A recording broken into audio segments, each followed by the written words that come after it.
Bastar Lok Sabha seat पर भाजपा प्रत्याशी महेश कश्यप ने जीत हासिल की है। उन्होंने यहां 55,245 वोटों से जीत हासिल की है। वहीं कश्यप ने 4 लाख से ज्यादा वोट यहां पर हासिल किए। वहीं पूर्व मंत्री कवासी लखमा ने भी 4,03,000 से ज्यादा वोट यहां पर उन्हें मिले हैं, लेकिन एक छोटे मार्जिन के साथ अब बीजेपी यहां पर जीती है। कवासी लखमा लगातार मुकाबले में बने हुए थे, लेकिन अंतिम चरण की काउंटिंग जैसे ही होती है कवासी लखमा पीछे हो जाते हैं और 55,000 के अंतर से बीजेपी के प्रत्याशी यहां से विजय होते हैं।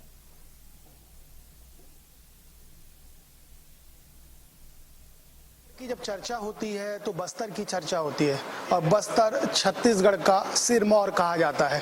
हमारे साथ बस्तर के सांसद महेश कश्यप है, उनसे समझ लेते हैं आखिर इस जीत का श्रेय किसको देते हैं और ये जीत मिली कैसे, क्योंकि इनके साथ जो कैंडिडेट थे उनको छत्तीसगढ़ का लालू भी कहा जाता है और जिस तरीके से उन्होंने चुनाव लड़ा तो किस तरह की चुनौतियां रही थी और जीते आखिर कैसे। बहुत ढेर सारी शुभकामनाएं आपको इंडिया न्यूज के माध्यम से। धन्यवाद।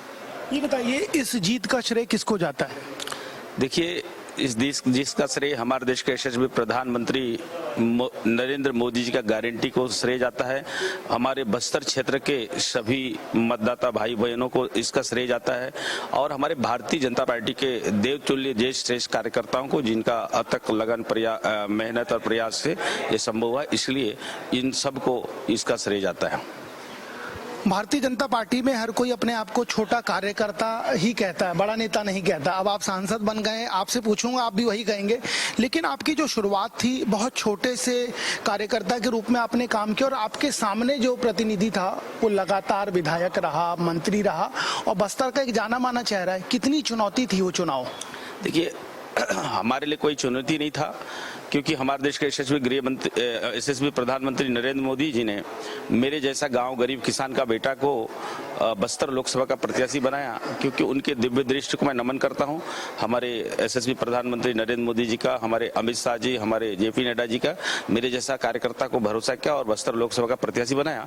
और बस्तर के जनता के ऊपर मेरा भी पूरा भरोसा था कि मुझे उनका आशीर्वाद मिलेगा और आशीर्वाद मिला। कवासी लखमा अपने आप को अजय जरूर बता रहा था और कवासी लखमा वही कवासी लखमा है। एक कांग्रेस पार्टी का एक पीढ़ी को जीरम कांड में नरसंहार करवाया गया और उस घटना से वो मोटरसाइकिल लेके भागता है और लगातार उस क्षेत्र चुनाव जीतता रहा, लेकिन वहाँ के युवाओं को वहाँ के लोगों को जो मूलभूत सुविधाओं से आज वंचित होना पड़ा है, चाहे रोड के मामले में, सड़क, शिक्षा के क्षेत्र में, और आज वहाँ के लोगों को जेल जाना पड़ा है, गोली खाना पड़ा है। तो ये कवासी लखमा जैसे लोगों के कारण, और उनका बयानबाजी आप लगातार सुन रहे थे। कभी पुलिस को तीर धनुष मारने की बात करता है, कभी मोदी को लाठी मारने की बात करता है, कभी कलेक्टर को कॉलर पकड़ोगे तो नेता बन जाओगे। इस प्रकार का बयानबाजी के कारण हमारे पढ़े लिखे युवाओं का अपमान हो रहा था और बस्तर का छवि पूरे देश में जुमिल हो रहा था। इसीलिए उनको ऐसा सबक सिखाया गया, उन्हीं के विधानसभा क्षेत्र से हार गए। बड़ी बात आपने कह दी कि जब झीरम का जिक्र होता है तो कवासी का जिक्र होता है। इन्हीं के एक शीर्ष नेता थे, वो तो कहते थे जेब में सबूत है, निकालूंगा तो दूध का दूध और पानी का पानी हो जाएगा। ये क्या मामला था? अगर जेब में सबूत था तो निकाल क्यों नहीं रहे थे? नहीं, तो सबसे बड़ा सबूत कवासी लखमा है, क्योंकि उस घटना में मौजूद थे। वहां से वो मोटरसाइकिल लेके भागे हैं तो वो स्पष्ट है, उसका सबूत तो वही है। तो संरक्षण दे रहे थे। अब बिना संरक्षण का इतना बड़ा घटना का अंजाम कैसे दे सकते हैं? और वो बिना संरक्षण, अगर वो संरक्षण नहीं दिए होते तो उस क्षेत्र से कैसे लगातार चुनाव जीतते हैं? जहाँ नक्सल प्रभावित क्षेत्र है वहाँ पुलिस जा नहीं सकता, वहाँ प्रशासन का कोई अमला जा नहीं सकता था और वो वहाँ से चुनाव जीतता था। आपकी जीत कई मायने में बड़ी उपलब्धि है, क्योंकि कांग्रेस के प्रदेश अध्यक्ष वहीं से सांसद है, टिकट तो मिला नहीं लेकिन वो सीट भी गवा बैठे वहाँ की। देखिए, कांग्रेस पार्टी का ऐसा दुर्दशा है, आपने देखिए आप लोग सब पूरे देशवासी देख रहे हैं। कांग्रेस पार्टी के राष्ट्रीय अध्यक्ष श्रीमती सोनिया गांधी भी अपना चुनाव मैदान से भाग चुकी थी और राहुल गांधी भी अपना पुश्तैनी सीट छोड़ के बायनार भाग गया था। वहाँ भी क्या गति है आप देख रहे हैं। और ऐसी ठीक उसी प्रकार छत्तीसगढ़ का प्रदेश अध्यक्ष वर्तमान सांसद वो भी पहले ही चुनाव मैदान में भाग चुके थे।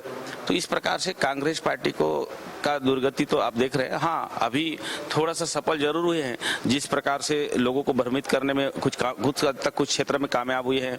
हमारे बस्तर क्षेत्र में हमारे लोगों को कि अब अगर मोदी 400 पार के साथ अगर चुनाव जीत के आएगा, आरक्षण खतरे में हो जाएगा। हमारे एसटी वर्ग के लोग इस प्रकार भ्रमित कर रहे कि आरक्षण खत्म कर देगा।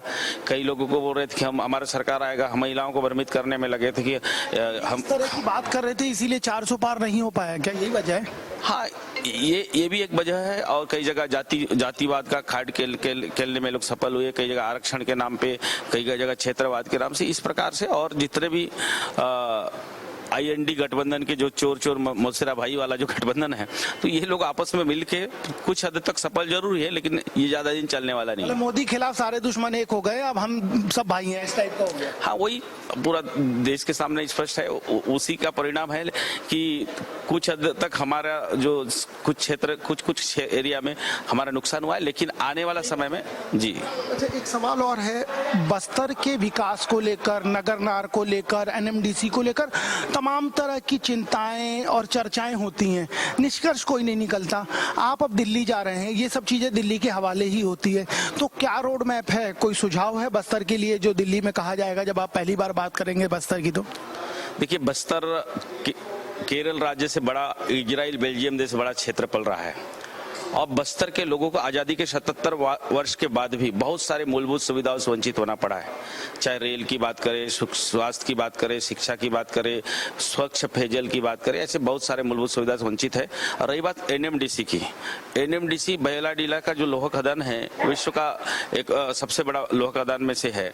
उस लोहा को कांग्रेसियों ने जापान के साथ समझौता करके बेचा।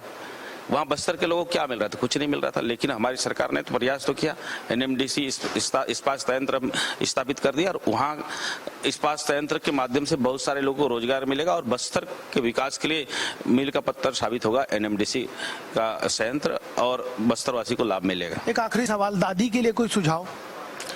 अब दादी के बारे में मेरे को ज्यादा कुछ नहीं बोलना है, क्योंकि अब हमें तो पता चला है, पहली बार दादी को चुनाव जैसे हारे और हॉस्पिटल में जाना पड़ा है, क्योंकि उसी के क्षेत्र से इतना बड़ा उनको जो सदमा लगा है, तो इसीलिए अब आराम करना चाहिए और राजनीति संन्यास ले लेना चाहिए। बहुत बस्तरवासी को छुतिया बनाया है, बस्तरवासी को अब उनको सबक सिखा दिया है, जिसके चलते वहाँ के लोगों को रोड, सड़क, बिजली, पानी से वंचित होना पड़ा है, रोज गोली खाना पड़ रहा है, रोज जेल जाना पड़ रहा है। तो इस कवासी लखमा जैसे लोगों को अब उनका चलने वाला नहीं। दादी यानी कवासी लखमा को राजनीति से संन्यास ले लेना चाहिए, लेकिन हमने बस्तर के लिए बहुत कुछ किया है, आगे और भी करेंगे। इस रोड मैप के साथ मोदी की सरकार बनी, और मोदी की सरकार के भरोसे बस्तर को बदलने का प्रयास करेंगे, ये महेश कश्यप कह रहे हैं। दूसरी बात यह है कि चोर मौसेरे भाई हो गए इंडी गठबंधन, अब वो गठबंधन क्या कर पाएगा क्या नहीं, ये आपको कुछ दिन में पता लग जाएगा। इस समय सहयोगी शिवाजी राव के साथ दीपक विश्वकर्मा, इंडिया न्यूज।